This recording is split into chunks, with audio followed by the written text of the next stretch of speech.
Hi అండి, వచ్చేసాను morning routine తోటి. నాకు మార్నింగ్ రొటీన్ చేయడం అలవాటు అయిపోయింది, అందుకని day in my life daily కూడా పెడుతూ ఉంటాను.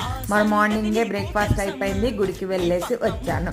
మరి వెళ్ళొచ్చిన తర్వాత ఏదైనా జ్యూస్ తాగాలనిపిస్తుంది కదా, అందుకనే ద్రాక్ష జ్యూస్ చేస్తున్నాను. ఫస్ట్ వేసింది ద్రాక్ష అయితే కాదు, దేవుడికి నైవేద్యం పెట్టిన బ్లాక్ కిస్మిస్ అనమాట. అది కూడా హెల్త్కి చాలా మంచిది, హెయిర్ ఫాల్ ఉన్న వాళ్ళకి బాగా ఉపయోగపడుతుంది. ఈసారి అది ఎప్పుడైనా ఎలా చేసుకోవాలో చూపిస్తాను.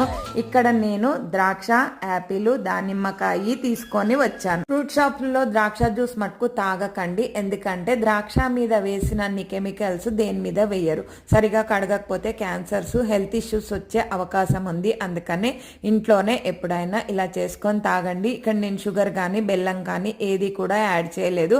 వాటర్ కూడా ఎక్కువగా యాడ్ చేయొద్దు, ఎందుకంటే ఈ ద్రాక్ష కొంచెం వెరైటీగా ఉంది. బాయ్, మరి సబ్స్క్రైబ్ చేసుకోండి. Thank you.